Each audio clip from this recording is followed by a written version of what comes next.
2026-27ನೇ ಸಾಲಿನ ಬಜೆಟ್ನಲ್ಲಿ ಜೀವರಕ್ಷಕ ಔಷಧಿಗಳು 17 ಔಷಧಿಗಳಿಗೆ ಟ್ಯಾಕ್ಸ್ ಜೀರೋ ಮಾಡಿದ್ದಾರೆ. ಬಹಳ ಅದ್ಭುತವಾದಂಥ ಕೆಲಸ ಇದು. ಕ್ಯಾನ್ಸರ್ ಅಂತ ರೋಗಗಳಿಗೆ ಬಡವರಿಗೆ ಆದರೆ ಔಷಧಿ ಖರೀದಿ ಮಾಡುವಂಥ ಶಕ್ತಿ ಇರಲಿಲ್ಲ.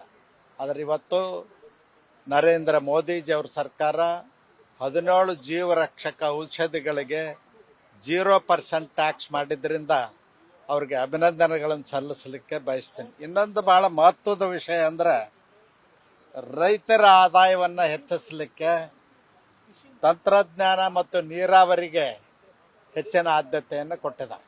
ಅದು ವಿಶೇಷವಾಗಿ ಸಣ್ಣ ರೈತರು ಮತ್ತು ಅತಿ ಸಣ್ಣ ರೈತರಿಗೆ ಹೆಚ್ಚಿನ ಸೌಲಭ್ಯವನ್ನು ಕೊಡ್ತಕ್ಕಂಥದ್ದಕ್ಕೆ ಹೆಚ್ಚು ಒತ್ತು ಕೊಟ್ಟಿರ್ತಕ್ಕಂಥದ್ದು ಮಹತ್ವದ ಬೆಳವಣಿಗೆ.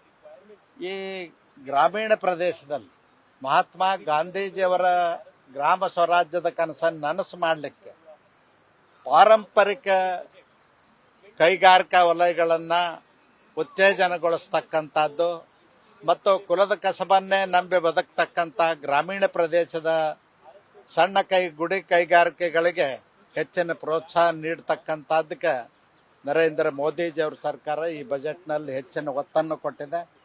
ಇನ್ನೊಂದು ಬಹಳ ಮಹತ್ವದ ವಿಷಯ ಅಂದ್ರೆ ಶಿಕ್ಷಣ ಮತ್ತು ಆರೋಗ್ಯಕ್ಕೆ ನಾವೇನು ಖರ್ಚು ಮಾಡ್ತೀವಿ, ಖರ್ಚು ವೆಚ್ಚ ಅಲ್ಲ, ಅದೊಂದು ಹೂಡಿಕೆ ಅಂತ ಹೇಳಿ, ಅಂದ್ರೆ ಬಂಡವಾಳ ಹೂಡಿಕೆ ಅಂತ ಹೇಳಿ ಪರಿಗಣಿಸ್ತಕ್ಕಂಥದ್ದೇನು ಮಹತ್ವದ ನಿರ್ಣಯ ತಗೊಂಡಾರ.